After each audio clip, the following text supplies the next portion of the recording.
Good. Said all along we got to get better day by day. I think we got better this week. The wide receivers, you were happy with them on Monday when you talked to you. Did you see some good stuff from the backups throughout the week? Yeah, I think Woodyard's done some good things this week. He's definitely taken a step forward. Got to get Miles or Andre Hunt back healthy, and he was starting to show progress. That's a position we're really thin at that position. Can't keep those guys out there that long, so we desperately need some of those guys to step up and be ready. And we saw some improvement. What's it going to take for Miles Jones to kind of find a role in this offense? You've traveled with him and tried to bring him along. You know, for a freshman to play, more than talent, it's how ready they are, how mature they are, how ready they are to attack everything and treat things like a pro.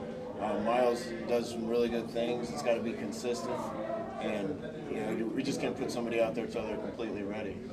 I think Miles is getting close, but we got to feel good about him being completely ready to be in that environment before we put him out there just like any other freshman. Does your players' familiarity with Wisconsin, I know they haven't beaten Wisconsin recently, but their familiarity with Wisconsin, did you feel like that came through this week, that they know a lot about that team, and did it help their preparation? No, I didn't see that once. I'm not trying to be a jerk. The familiarity comes. They play a defensive scheme that's similar to ours in some ways. They're odd against base people. I think we'll get some even nickel. It's some schemes that our guys are used to seeing. I don't know how familiar they are with the stadium or the personnel or anything like that. I got a lot of admiration for Wisconsin for what they've built up there. I've said this often, they look a lot like Nebraska used to look, and that we want to look in some ways. So there's some things that I think will be familiar to the guys, but it's got to be a nameless, faceless opponent every week, and we're playing against our former selves. We just got to be better than we have been. You guys have talked about how against Colorado you guys had some success offensively because they run a similar defensive scheme. Have you used some of those concepts this week in preparing for Wisconsin? We're going to be different every week. I think that makes us hard to prepare for. We can't do it quite as much as we want to this year because we got to make sure we can execute it well. But I think that did help us in the Colorado game to see at least a similar structure to what we've seen, and for at least part of the game, these guys are going to be in something that we're used to seeing. Ryan talked about the two guys behind Devine as you go practicing well this week. Did you see that too, and do you think you can get something from all three of them? Yeah, I think a couple of those guys had no choice but to step up because Devine practiced really well and it showed up in the game. How you practice on Monday, Tuesday, Wednesday is going to determine how you play in the game. Devine took a couple steps forward, and that's why we left him on the field the other day. Those other guys want to be on the field. They needed to follow suit, and I saw better play from those guys this week. When you're in a difficult start like this, how valuable has your staff been, just as a pick-me-up or an encouragement, because they've been through this before with you. They've all been through it. You've been through it with them. How much have you guys leaned on each other over the first month of the season?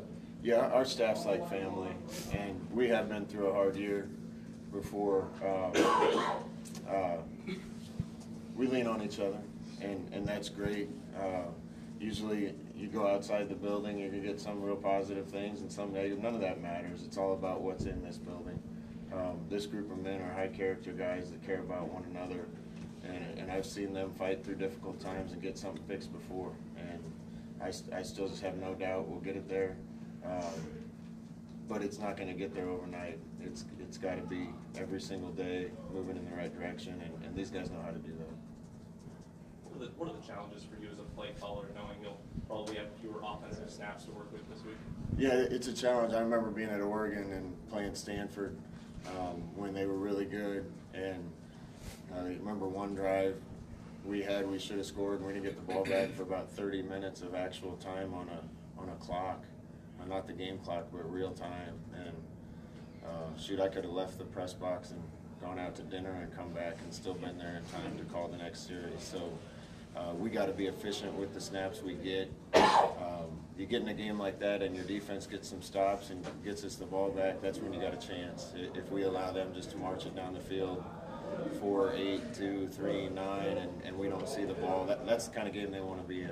And our defense has to step up and do well, and our offense has to be efficient when we have it.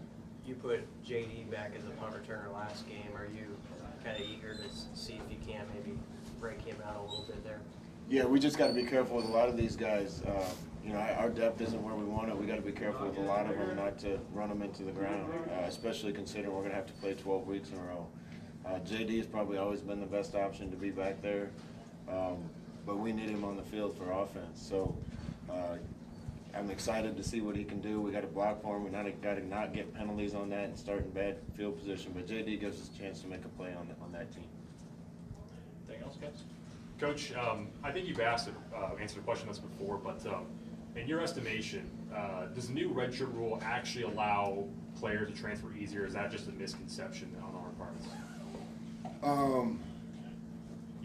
I'm not completely clear on that. I think it's kind of changed kids' perception of things. I know if you're going to be a graduate transfer and you have 1 year to play, that maybe not playing that year, using that as a red shirt and moving on where you're going to be immediately eligible. I can understand that. I transferred and I played a whole year with my team, decided it wasn't the place for me, went somewhere else, sat out, and used that year as a red shirt. So if a kid leaves in the middle of a season, number one, and not saying anything bad about anybody, but we're trying to preach team first. And anytime you're a part of something that's bigger than just yourself, it's special. And I want the kids to feel that. I kind of feel like any kid that leaves in the middle of the season doesn't have those priorities. In some ways, you got to take care of yourself in this life, but anytime you're part of something that's bigger than yourself, it's even more special. Leaving in the middle of the year, unless I'm cloudy on the rules, they got to serve next year and sit out anyway, unless the rules changes. So I don't really see the advantage in it. I can understand if you're a senior and it's your last year to play and you still have a red shirt, of not burning the year on the bench. So I get that, but we got to see how all this stuff plays out.